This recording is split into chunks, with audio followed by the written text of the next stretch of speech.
जय हिंद प्यारे बच्चों, आप सबको इस YouTube चैनल पे हार्दिक स्वागत है। प्यारे बच्चों, आज का जो सेशन है ये बायोलॉजी क्लास 12 2021 बोर्ड के जो भी क्वेश्चन है 70 के 70 क्वेश्चन हम लोग विथ एक्सप्लेनेशन ऑब्जेक्टिव प्रश्न को देखेंगे। उसके चारों ऑप्शन को बारे में हम लोग डिस्कस करेंगे।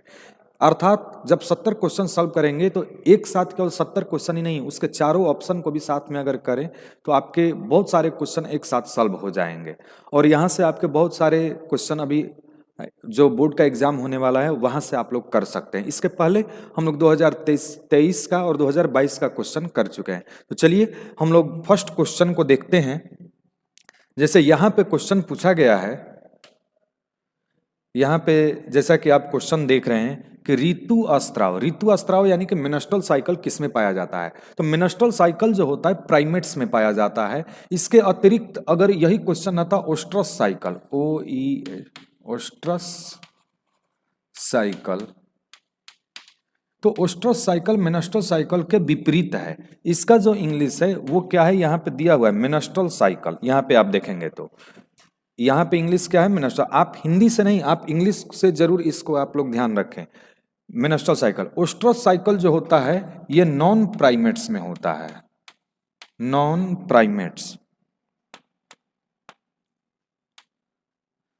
प्राइमेट्स में होता है।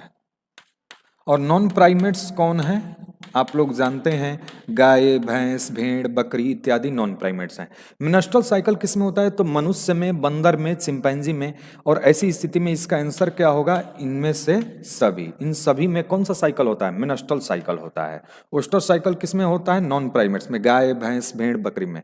चलिए नेक्स्ट प्रश्न को हम लोग देखते हैं। नेक्स्ट प्रश्न है हमारा कि द्विविखंडन किस में पाया जाता है। द्विविखंडन किस में पाया जाता है। देखिए ये एक अलैंगिक जनन की विधि है द्विविखंडन। अमीबा का तो आकार अनिश्चित है और एक होता है पैरामीशियम जिसका आकार स्लीपर शेप्ड होता है, चप्पल नुमा, और इसमें ट्रांसवर्स विभाजन होता है। इस तरीके से ये दो खंडों में विभाजन होता है। ये अमीबा है, ये पैरामीशियम है। दोनों में ट्रांसवर्स, ये भी कहलाएगा ट्रांसवर्स और ये भी कहलाएगा ट्रांसवर्स। एक बार आगे क्वेश्चन पूछ चुका है कि द्विविखंडन लॉन्गिट्यूडिनल रूप से किसमें होता है। तो देखिए अमीबा में, पैरामीशियम में तो द्विविखंडन हुआ, और कैसा हुआ, तो ट्रांसवर्स हुआ। युगलीना जो होता है, युगलीना का शेप जो होता है कुछ इस रूप में होता है, और इसमें विभाजन इस रूप में होता है जिसको हम कहते हैं लॉन्गिट्यूडिनल। लॉन्ग रूप में ऊपर से नीचे की ओर होता है। और ये किसका है संरचना, तो युगलीना का।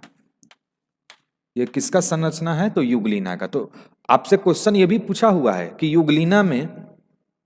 युगलीना में किस प्रकार का विभाजन होता है। तो युगलीना में लॉन्गिट्यूडिनल होता है, अमीबा में भी, सब में द्विविखंडन है, लेकिन अमीबा और पैरामीशियम में ट्रांसवर्स है और युगलीना में लॉन्गिट्यूडिनल है। तो ऐसी स्थिति में इसका आंसर क्या हो जाएगा, ए और बी दोनों। अमीबा और पैरामीशियम में ट्रांसवर्स और युगलीना में लॉन्गिट्यूडिनल है। चलिए नेक्स्ट प्रश्न को हम लोग देखते हैं। नेक्स्ट यहाँ पे प्रश्न आप देखें, दिया हुआ है कि डीएनए अणु में साइटोसिन 18% है। किसकी मात्रा कह रहा है, साइटोसिन का। तो आप जानते हैं कि साइटोसिन किसके साथ बंध बनाता है, गुआनिन के साथ। और एडेनिन किसके साथ बंध बनाता है, डबल बंध थाइमिन के साथ। यानी कि आप इससे आप निष्कर्ष निकालेंगे कि जितना साइटोसिन होगा उतना ही गुआनिन होगा, जितना एडेनिन होगा उतना ही थाइमिन होगा। तो यहाँ पे यदि मैं मान लूं इसको x, तो स्वाभाविक सी बात है कि t की भी मात्रा कितनी होगी, x। साइटोसिन का मात्रा अगर 18 दिया है तो गुआनिन कितना होगा, 18, राइट। अब यहां से हम एक इक्वेशन बनाते हैं कि A plus T plus C plus G बराबर 100। अब देखिए A को आपने माना है x, T को भी माने हैं x, C दिया हुआ है 18, ये भी दिया है 18 बराबर 100। अब क्या हो जाएगा, अब इसको देखेंगे तो ये 2x plus 36 is equal to 100। अब ये 2x बराबर 100 माइनस 36, तो ये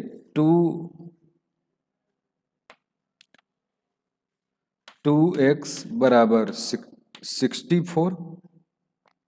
तो x बराबर क्या हो जाएगा 64/2। हम इस इक्वेशन को यहाँ पे ले लेते हैं।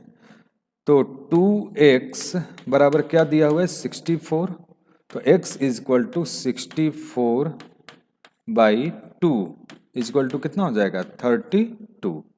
तो आप देख रहे हैं कि 2x बराबर जब 64 है तो x का वैल्यू कितना आया 64/2 यानी 32, यानी कि x ये भी 32 हो गया और t का भी मान कितना हो गया 32। अब क्वेश्चन में करा एडिनिन यानी ए की मात्रा यहाँ पर पूछ रहा है, तो ए का आपका वैल्यू कितना आया इस इक्वेशन से, ए का वैल्यू आया 32। तो आपका सही आंसर करेक्ट आंसर हो जाएगा 32, ये वाला 32।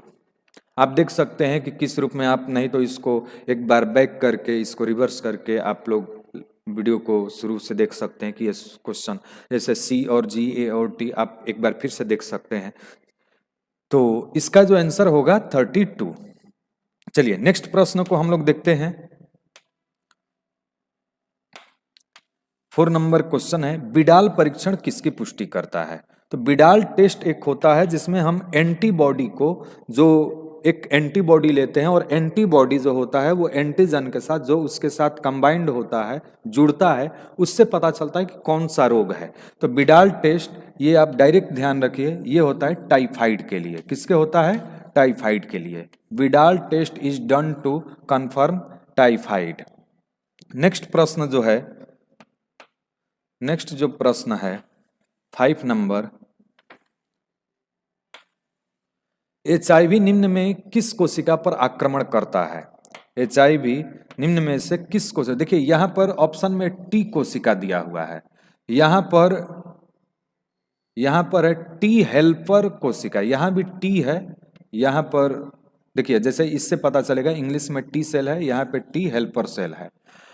HIV किस कोशिका पर, तो कई जगह पे आपके क्वेश्चन बैंक चाहे आप कहीं भी देखे होंगे इसको, जो इसका करेक्ट आंसर है वो है टी हेल्पर सेल। कौन सा है T helper cell, T cell नहीं, टी लिम्फोसाइट होता है लेकिन ये टी सेल दिया हुआ है। टी हेल्पर सेल क्या करता है कि एक CD4 नामक एक सेल को प्रभावित करता है, इससे सेल एक बंदा टी हेल्पर सेल। और जो HIV वायरस है, HIV इसी CD4 पर अपना आक्रमण करता है, और ये जो CD4 जो है टी हेल्पर सेल से रिलेटेड है। तो इसका जो करेक्ट आंसर जो होगा वो होगा T helper cell. T helper cell हो सकता है कि टी हेल्पर सेल के आगे आप लोग के एग्जाम में CD4 दे दे, तो वहां पे CD4 होगा, क्योंकि टी हेल्पर सेल से ही CD4 का निर्माण होता है। तो इसका करेक्ट आंसर हो जाएगा टी हेल्पर सेल। चलिए नेक्स्ट प्रश्न को देखते हैं।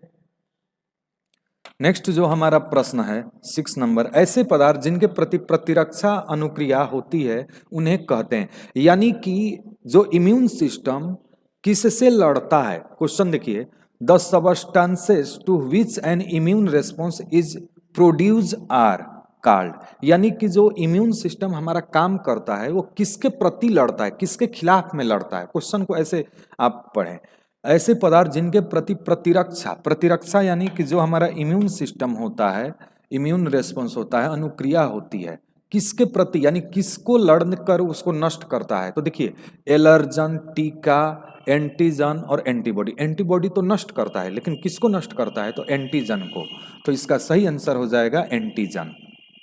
एंटीजन के प्रति इम्यून सिस्टम अपना कार्य करता है। कोई भी बाहरी पदार्थ, चाहे एलर्जी हो चाहे टीका भी अगर हमारे शरीर में प्रवेश कराया गया तो वो एक एंटीजन की भांति कार्य करता है, और जब वो एंटीजन की भांति कार्य करता है तो हमारा शरीर एंटीबॉडी बनाता है। तो इसका सही आंसर होगा एंटीजन। चलिए नेक्स्ट हमारा प्रश्न है 7 नंबर, एलर्जी के कारण निकलने वाले रसायन। देखिए ये एक ऐसा प्रश्न है कि बाबू इसमें दो ऑप्शन सही है। एक तो हिस्टामिन, लेकिन सबसे ज्यादा हिस्टामिन का स्रावण होता है, लेकिन साथ में सीरोटोनिन का भी स्रावण होता है, और जबकि यहाँ पे ऑप्शन दिया है ए और बी दोनों। हिस्टामिन का ज्यादा होता है, सीरोटोनिन का कम होता है। अब यहाँ पे देखना है कि बिहार बोर्ड किस ऑप्शन को लेकर चल रहा है, लेकिन दोनों का होता है और ऐसी स्थिति में यहाँ पे ऑप्शन दिया हुआ है ए और बी दोनों। तो हमारा जो यहाँ पे आंसर होना चाहिए, जो करेक्ट आंसर यहाँ पर होना चाहिए, वो इसका आंसर होगा ए और बी दोनों। इसका सही आंसर होगा सी। चलिए नेक्स्ट हमारा जो प्रश्न है, नेक्स्ट जो प्रश्न है 8 नंबर, निम्न में से कौन नर युग्मक से संयोजन कर भ्रूण पोष यानी इंडोस्पर्म का निर्माण करते हैं। बहुत अच्छा प्रश्न है। देखिए, जब पुष्पी पौधों में लैंगिक जनन हम लोग देखते हैं तो यहाँ पर जो ओवरी के अंदर आप नीचे यहाँ पर 3 कोशिकाएं होती हैं, बीच में यहाँ पे सेकेंडरी न्यूक्लियाई होता है, यहाँ पर होता है एंटीपोडल सेल, ये एग एपरेटस है। अब नर युग्मक इधर पोलन ट्यूब के रास्ते से आया, इसमें से एक जो है इस एग सेल से जुड़कर जाइगोट बनाएगा और दूसरा जो एक निकलता है इससे जुड़ता है और इससे जुड़ेगा तो बनता है इंडोस्पर्म। और ये बीच वाला जो कोशिका कहलाता है ये द्वितीयक केंद्रक कहलाता है, सेकेंडरी न्यूक्लियाई। बीच वाले को क्या कहते हैं? Secondary nuclei. और इसी के जुड़ने से क्या बनता है? इंडोस्पर्म। कह रहा है कि which one of the form endosperm after the fusion with male gametes. तो एक मेल गैमीट्स तो एक सेल से जुड़ा और वो जाइगोट बनाया, दूसरे से ये जुड़ा सेकेंडरी न्यूक्लियाई से, तो क्या बनाया? इंडोस्पर्म। तो ये कौन सा इसका सही आंसर हो जाएगा? Secondary nuclei. चलिए नेक्स्ट प्रश्न जो है 9 नंबर, एक जीन दूसरे जीन के जोड़े के प्रभाव को दबा देता है। कहने का मतलब है कि एक जो नीचे जो जीन है एक, इसके प्रभाव को दबाने वाला एक दूसरा जीन है यहाँ पर। तो जो दबा दिया तो इसके ऊपर है, तभी तो ये दबाया, तो इसको कहा जाता है एपीअस्टैसिस। एपीअस्टैसिस। अगर जो दब गया है ये अब कहलाएगा हाइपोअस्टैसिस। हाइपोअस्टैसिस।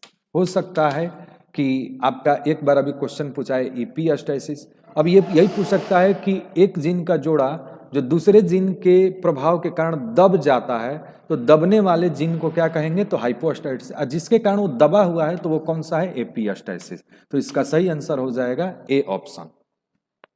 नेक्स्ट जो हमारा प्रश्न है, नेक्स्ट जो प्रश्न है 10 नंबर, ट्रांसफर आरएनए में पाए जाने वाले 3 क्षारकों का क्रम जो संदेश वाहक कारक। देखिए यहां पर यदि हम टीआरएनए का अगर संरचना करें तो उसका संरचना कुछ इस प्रकार से होता है।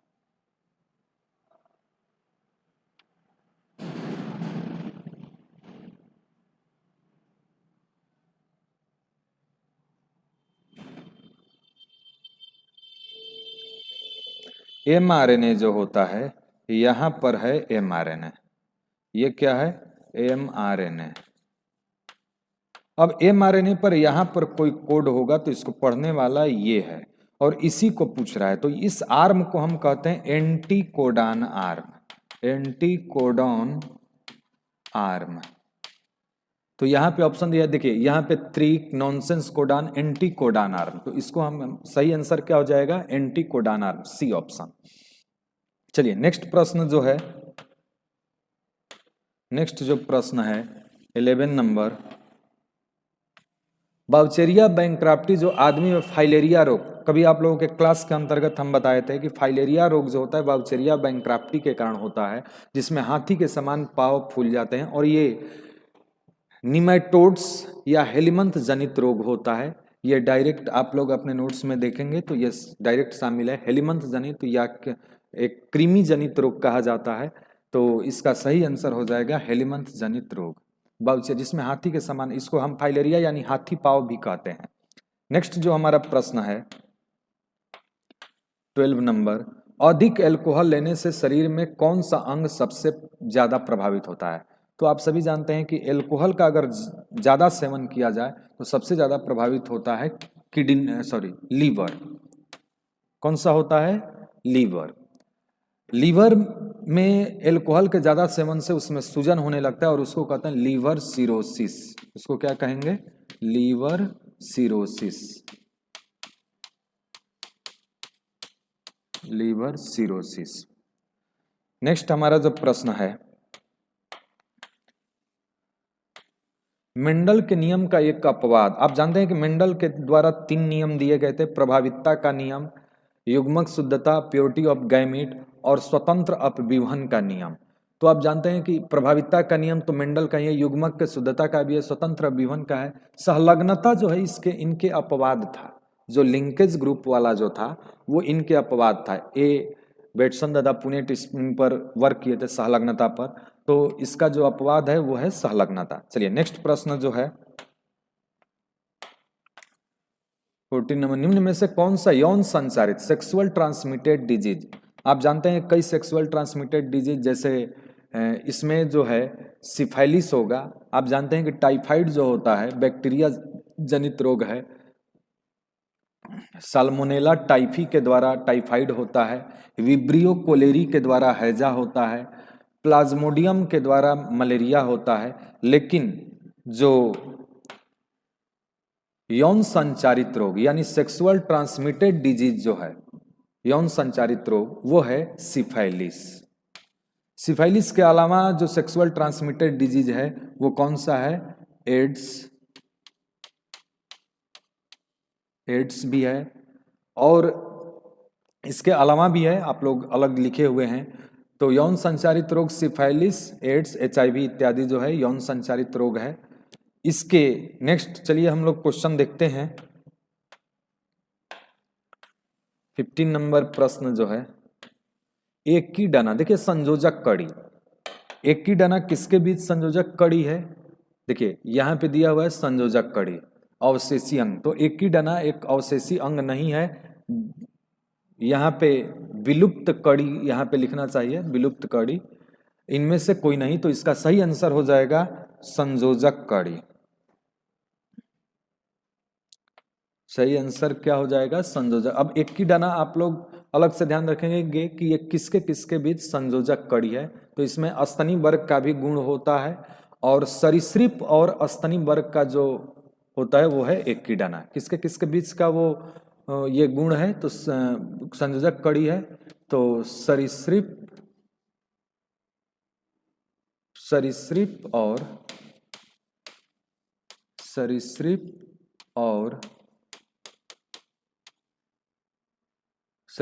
और स्तनी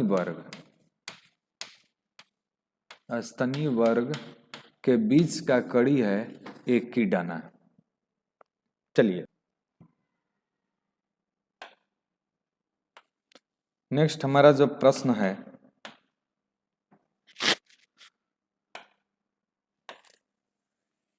डोडो एक विलुप्त प्रजाति होता है, जो कि आइसलैंड ऑफ एक अलग नाम है।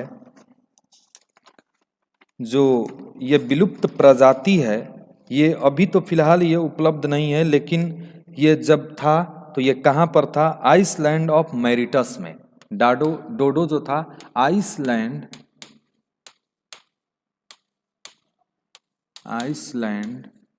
ऑफ मैरिटस में था, लेकिन अब ये उपस्थित नहीं है, इसलिए इसको हम किसके अंतर्गत रखते हैं? विलुप्त प्रजाति, एक्सटिंक्ट स्पीसीज के अंतर्गत। नेक्स्ट हमारा प्रश्न है, निम्न में से कौन सा द्विगुणित संरचना है? तो देखिए द्विगुणित संरचना यानी 2n प्रकार का। अब अंडाणु देखेंगे तो ये n टाइप का होता है, इंडोस्पर्म जो होता है 3n होता है, युग्मनज जो होता है 2n होता है, यानी कि द्विगुणित होता है। तो इसका सही आंसर हो जाएगा सी ऑप्शन। नेक्स्ट हमारा जो प्रश्न है, निम्न में से कौन सा पौधा जलोद्भिद यानी जल में उगने वाला है? तो आप जल में उगने वाला आसानी से पहचान सकते हैं, सिंघाड़ा जो है, ट्रापा जो होता है जल में होता है, जो सिंघाड़ा, पानी वाला सिंघाड़ा जो छठ पूजा में इत्यादि जो चढ़ता है वही है ये। तो ये पानी वाला फल है, इसको कहा जाता है सिंघाड़ा। नागफनी, शीशम, अकेसिया यानी कि बबूल को कहा जा रहा है बाबू, ये क्या चीज है? बबूल। अब बबूल भी कांटेदार पौधा है। तो ये सब जो पौधे नागफनी, शीशम, अकेसिया, ये आप देखेंगे कि मरुस्थल क्षेत्र में ज्यादा उगते हैं। तो इसका सही आंसर हो जाएगा सिंघाड़ा, ट्रापा। नेक्स्ट हमारा जो प्रश्न है,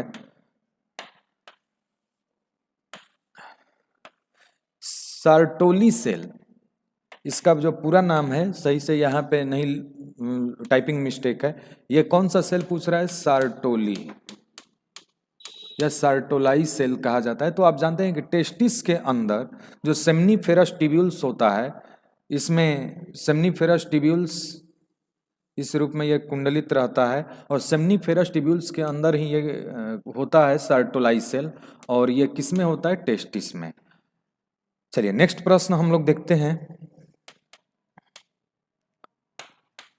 20 नंबर, मनुष्य में गुणसूत्र की संख्या। लेकिन यहाँ पे एक चीज पूछा है पुरुष में, तो पुरुष में आप जानते हैं कि लिंग गुणसूत्र XY होता है। टोटल ऐसे क्रोमोसोम 46 होते हैं, तो 44 ये हो गया। अब पुरुष में कर रहा है तो X और Y, तो इसका सही आंसर हो जाएगा बी ऑप्शन। नेक्स्ट हमारा प्रश्न है 21, गेंडा अभ्यारण्य। गेंडा अभ्यारण्य जो है, गेंडा के लिए जो फेमस है 2 सिंगों वाला, वह है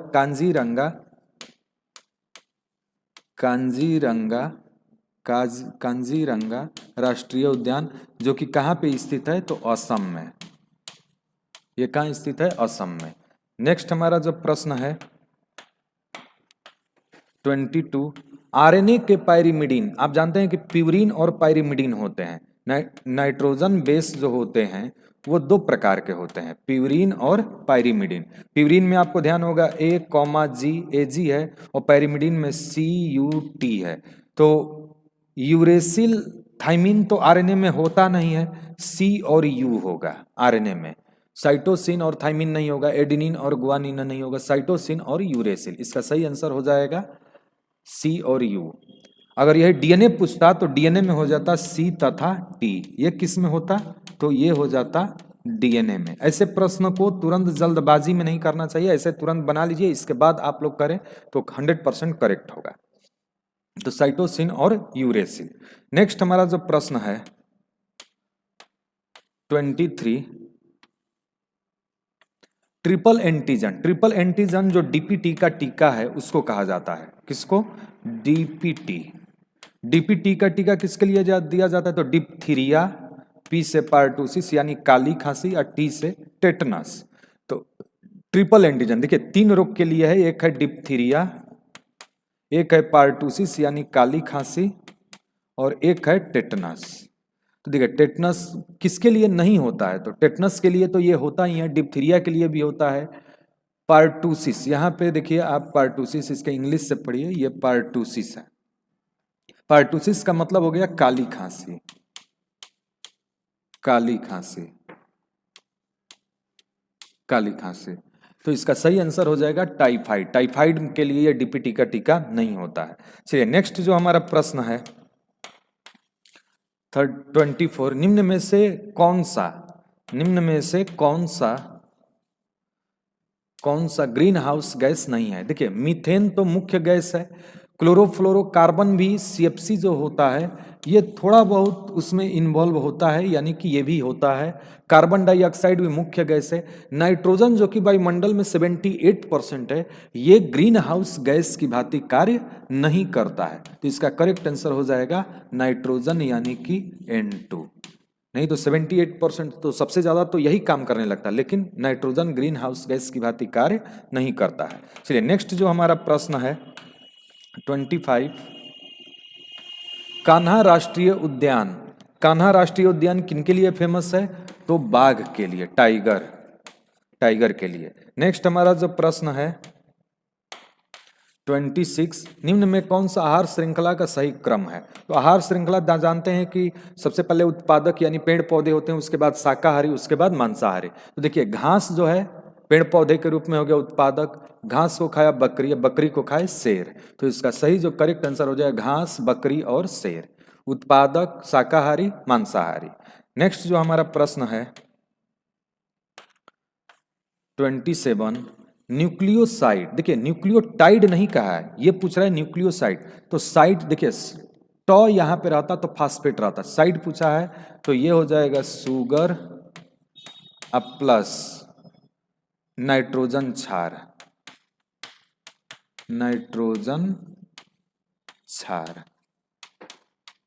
सुगर और नाइट्रोजन क्षार। तो करेक्ट आंसर इसका हो जाएगा, इसका करेक्ट आंसर है सुगर नहीं, नाइट्रोजन क्षार फास्फेट, शुगर और एक नाइट्रोजन क्षार युक्त base, sugar plus nitrogenous base, A option.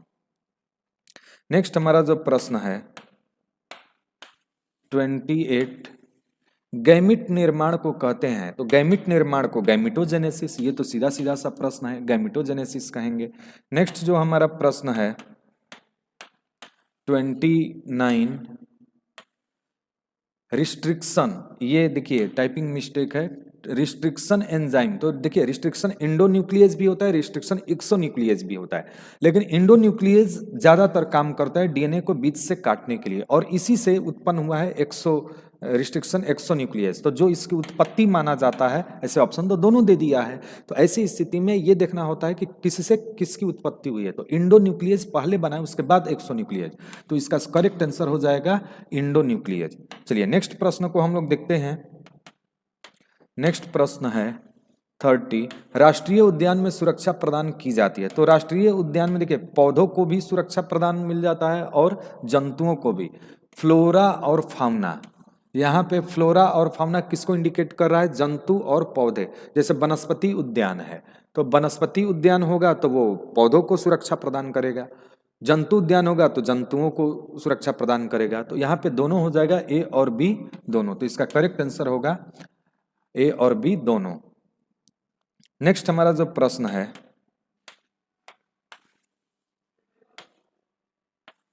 द्वितीयक उत्पादकता, सेकेंडरी प्रोडक्टिविटी, तो देखिए वो प्राइमरी प्रोडक्टिविटी जो होता है वो प्लांट के द्वारा होता है, प्लांट के द्वारा।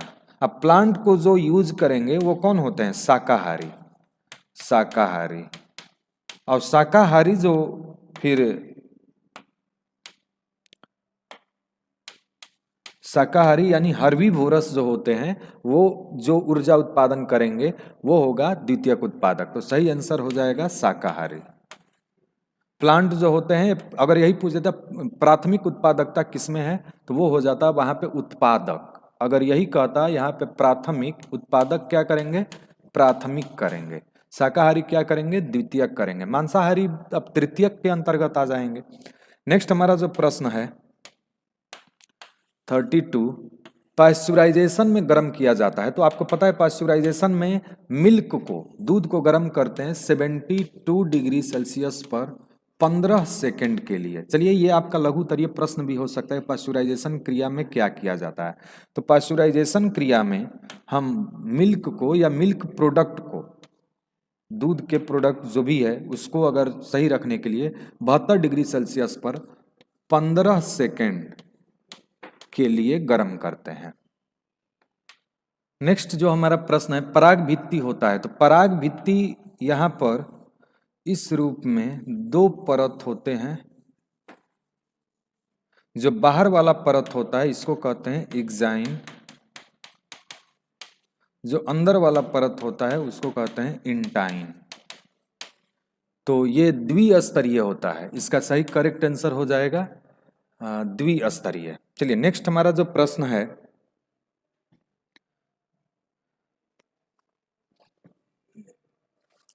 नेक्स्ट जो हमारा प्रश्न है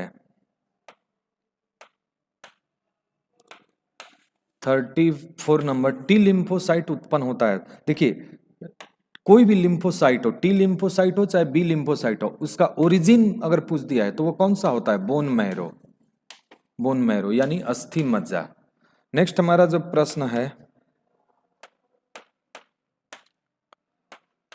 35 नंबर, इको R1 एंजाइम, तो इको R1 किससे बना है, तो ई कोलाई से, सही आंसर हो जाएगा बी नंबर। नेक्स्ट हमारा जो प्रश्न है 36, निम्न में से कौन सा कीटभक्षी पौधा, तो कीटभक्षी पौधा कौन कौन सा होता है, ड्रोसेरा, डायोनिया और नेपेंथिस, इसमें 2 ऑप्शन तो दिया है, ड्रोसेरा भी है नेपेंथिस भी है, अर्थात यहाँ पे आंसर हो जाएगा सी ऑप्शन। इसके अलावा भी है ड्रोसेरा, डायोनिया भी है, आगे दे सकता है, डायोनिया भी होता है, ड्रोसेरा, डायोनिया और नेपेंथिस।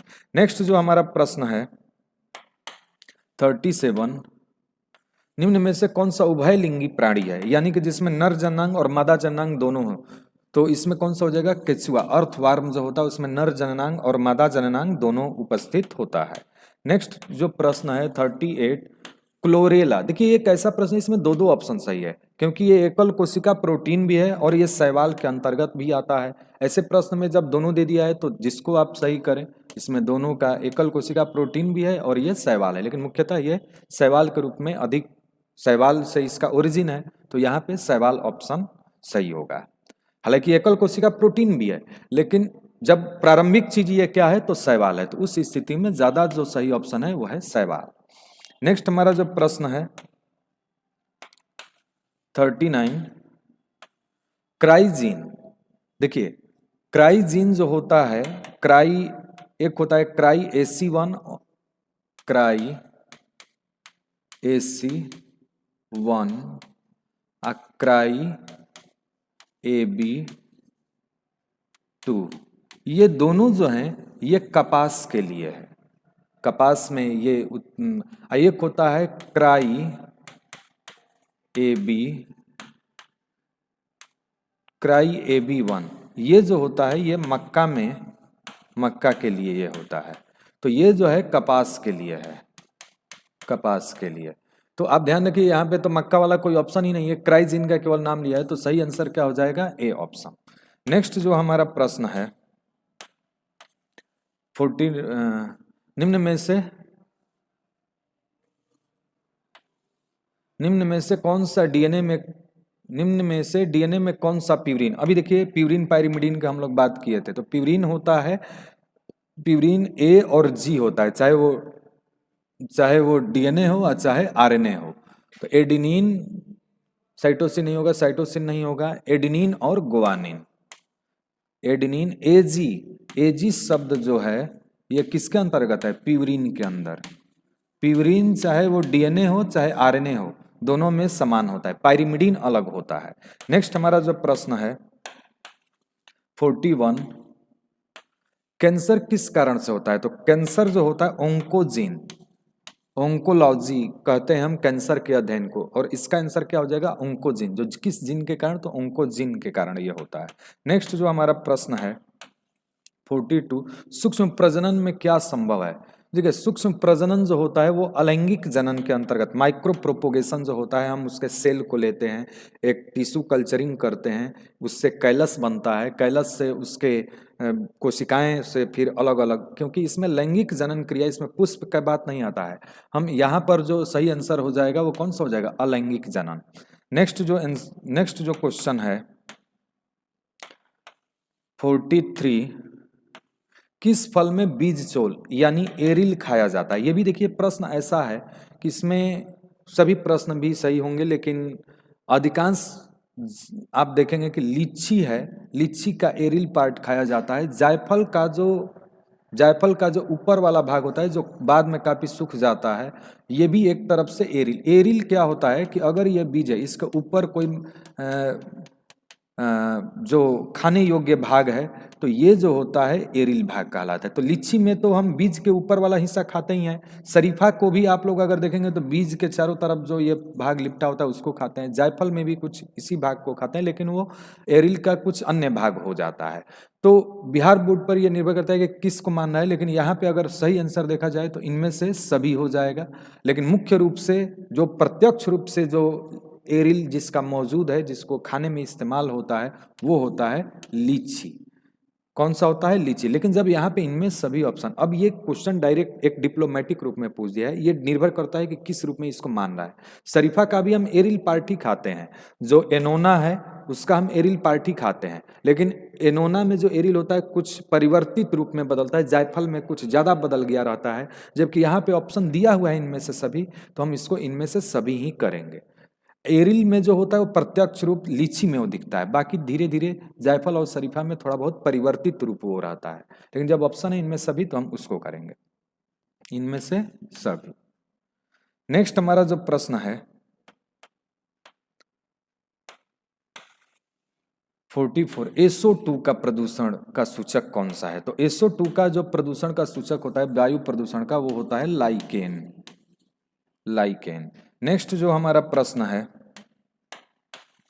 45, शहद का निर्माण। तो देखिए बाबू, शहद का निर्माण जो करती हैं वो कार्यकर्ता मधुमक्खी करती हैं।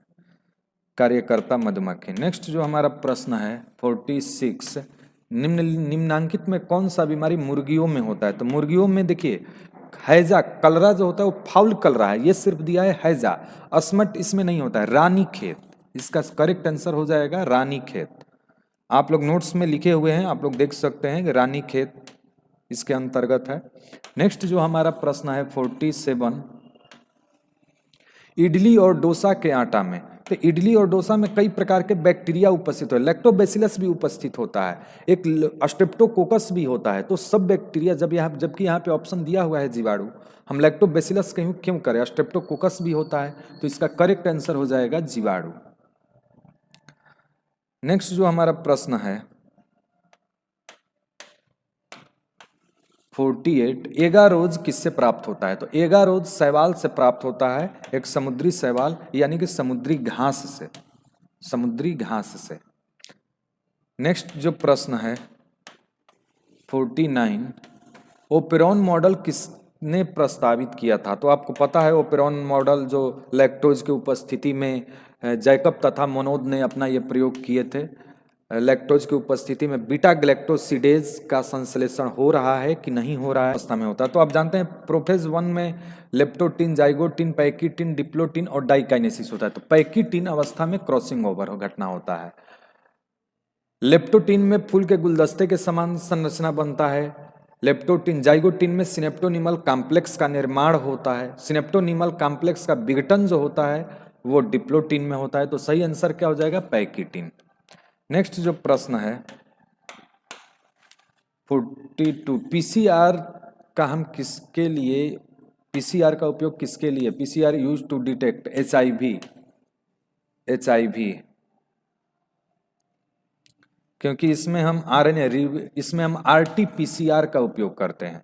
यहाँ पे ध्यान दीजिएगा, आरटीपीसीआर रिवर्स ट्रांसक्रिप्शन पीसीआर का, इससे हम रिवर्स ट्रांसक्रिप्शन पीसीआर के लिए, यानी कि क्योंकि एचआईवी में आरएनए है तो आरएनए से हमें पहले डीएनए बनाना होगा, उसके बाद ये पीसीआर का उपयोग करके इसको बनाया जाता है। नेक्स्ट जो हमारा प्रश्न है 42, 43, प्रत्येक जीवित पादप कोशिका से पूर्ण पौधा बन जाता है, इस गुण को क्या कहते हैं? इस गुण को देखिए ये उत्तक संवर्धन पे आधारित है कि जीवित कोशिका से पूर्ण पौधा बनने को, ये अगर जीवित कोशिका से एक बनाए तो ये एक तरफ से उत्तक संवर्धन किस सिद्धांत पे कार्य करता है? तो टोटीपोटेंसी सिद्धांत पर। नेक्स्ट जो प्रश्न है 44, आवृतबीजी पौधों के भ्रूणपोष में गुणसूत्र, आवृतबीजी पौधे में भ्रूणपोष को पूछ रहा है, इंडोस्पर्म, तो इंडोस्पर्म में होता है 3N, तो करेक्ट आंसर हो जाएगा 3N। नेक्स्ट जो हमारा प्रश्न है 45, जब संतति की उत्पत्ति एकल जनक से, यहाँ पे क्वेश्चन दिया एकल जनकीय, तो एकल जनकीय कौन होता है? अलैंगिक जनन, अलैंगिक जनन। नेक्स्ट जो प्रश्न है 56, मानव युग्मक में गुणसूत्र, युग्मक यानी स्पर्म हो चाहे अंडाणु हो, टोटल गुणसूत्र की संख्या 46 है, अर्धसूत्री विभाजन हुआ तो उसके आधा, इसका करेक्ट आंसर हो जाएगा 23। नेक्स्ट जो हमारा प्रश्न है 47, ओपेरॉन मॉडल द्वारा क्या प्रदर्शित होता है? तो इसका करेक्ट आंसर हो जाएगा जीन का रेगुलेशन, क्योंकि इसमें रेगुलेटर होता है तो वो क्या करता है, जीन के एक्सप्रेशन का रेगुलेट करता है, तो इसको हम कहेंगे जीन का रेगुलेशन। नेक्स्ट जो हमारा प्रश्न है 58, निम्न में से किसका पुष्पासन, थैलमस किसका उपयोग करते हैं? तो थैलमस खाया जाता है सेव का। शरीफा का आप देखेंगे तो एरिल वाला पार्ट हो जाएगा, और नारंगी का जो होता है इंडोकार्प, हम इसमें इंडोकार्प का उपयोग करने लगते हैं। नेक्स्ट जो प्रश्न है 59, डीएनए निम्न में से किसका आनुवांशिक पदार्थ है? तो डीएनए जो होता है वायरस में नहीं पाया जाता है, लेकिन एक इसमें आरएनए होता है। इसमें क्या होता है? आरएनए। बैक्टीरियोफेज में होता है डीएनए, इसमें डीएनए होता है, तो इसका करेक्ट आंसर हो जाएगा बैक्टीरियोफेज। नेक्स्ट जो हमारा प्रश्न है 60, पारिस्थितिकी तंत्र की आहार श्रृंखला में ऊर्जा का प्रवाह यूनिडायरेक्शनल होता है, हमेशा 10% ला उपयोग होता है, और ये लिंडमान दिए थे, और ये कैसा होता है? एक दिशीय होता है। नेक्स्ट जो हमारा प्रश्न है 61, निम्न में से कौन सा एक जैविक खाद नहीं है? तो जैविक खाद के उपयोग नहीं हो पाता है बैसिलस थ्यूरिन, इससे बीटी कॉटन, ये एक प्रकार का बैसिलस थ्यूरिन जिएसिस जो होता है, इससे क्राइजिन को निकाला गया था और इसको बीटी कॉटन को निर्माण किया गया था, बीटी कपास का। तो ये बैसिलस थ्यूरिन जिएसिस जैविक खाद नहीं है। बाकी सब ध्यान रखिएगा कि ये जैविक खाद में उपयोग होते हैं। आइए पूछ रहा है नहीं। नेक्स्ट जो हमारा प्रश्न है 62, क्षय रोग। क्षय रोग यानी टीबी किस कारण से फैलता है? तो खांसेंगे, अगर किसी को टीबी हुआ है, अगर वो खांसता है तो हवा का संपर्क से सामने वाले में चला जाएगा। तो ये बैक्टीरिया माइकोबैक्टीरियम ट्यूबरकुलाई से होता है और ये हो गया हवा। नेक्स्ट जो हमारा प्रश्न है 63, जैव रिएक्टर अनुकूलतम परिस्थिति में क्या निर्माण करता है? तो जैव रिएक्टर जो होता है जीव, इनमें से सभी उत्पाद भी कॉम्प्लेक्स ये रिएक्शन कराता है, बियर इत्यादि भी जो भी एल्कोहलिक प्रोडक्ट है वो भी बनाएगा, बैक्टीरिया भी इसमें उत्पन्न होंगे, कल्चर मीडिया भी बनेगा। तो इसका सही आंसर हो जाएगा इनमें से सभी। नेक्स्ट जो हमारा प्रश्न है 64, निम्न में से कौन सा विषाणु से होने वाले बीमारी नहीं है? विषाणु से होने वाला बीमारी ये पूछ रहा है नहीं है। तो मम्स जो होता है ये वायरस जनित रोग है, पैरामिक्सो इन्फ्लुएंजा वायरस से ही होता है। डिप्थीरिया नहीं होता है। डिप्थीरिया के लिए देखिए अभी डीपीटी का टीका लग रहा था, ये माइकोबैक्टीरियम डिप्थेरी से बैक्टीरिया जनित रोग है। तो ये इसका सही आंसर हो जाएगा सी ऑप्शन, जो कि वायरस जनित रोग नहीं है, बैक्टीरिया जनित रोग है। नेक्स्ट जो हमारा प्रश्न है 65, में कौन सा पशुपालन से सम्मिलित नहीं है? तो पशुपालन से सम्मिलित कौन नहीं है? मधुमक्खी पालन है, कुक्कुट पालन है, मत्स्य की कार्बनिक खेती नहीं है। नेक्स्ट जो हमारा प्रश्न है 66 में किसका संबंध माइक्रोबायोलॉजी से नहीं है? माइक्रोबायोलॉजी से देखिए डायरेक्टली तो लुइस पास्चर का है, रॉबर्ट कोच का है। वाटसन मोलिकुलर बायोलॉजी से है, जैसे वाटसन एंड क्रिक जो दिए थे वो भी, लेकिन वो माइक्रोबायोलॉजी के तहत शामिल हो जाता है। और स्टीफन हेल्स जो थे ये माइक्रोबायोलॉजी से संबंधित है। ये बीपी मापने वाला जो मशीन है, वेंटिलेटर है, ये सब का खोज किए थे। तो इसका सही आंसर हो जाएगा स्टीफन हेल्स। नेक्स्ट जो हमारा प्रश्न है 67, स्टॉप कोडान, एंटीकोडान, एंटीकोडान आर्म, इसमें कुछ और है। यहाँ पे देखें एंटीकोडान आर्म ARM है, एंटीकोडान आर्म फाउंड इन। एंटीकोडान आर्म किसमें? अभी हम लोग एक tRNA की संरचना इस रूप में बनाए थे। एक एंटीकोडान आर्म का अगर देखें तो आप बहुत इजीली पहचान सकते हैं। ये वाला जो आर्म यहाँ पे जो बना, ये वाला जो है एंटीकोडान आर्म होता है। तो इसका सही आंसर हो जाएगा tRNA।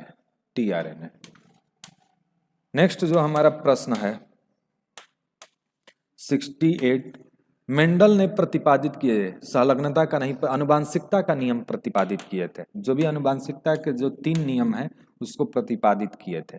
नेक्स्ट जो हमारा प्रश्न है 69, पृथक्करण के सिद्धांत को और क्या कहते हैं जो अलग हो जाए? तो अलग जो होता है वो दूसरा जो नियम है युग्मक के शुद्धता का नियम, यानी कि law of purity of gametes, जो सी ऑप्शन होगा ये कहलाता है युग्मक के शुद्धता का नियम, जो है पृथक्करण का नियम। नेक्स्ट जो हमारा प्रश्न है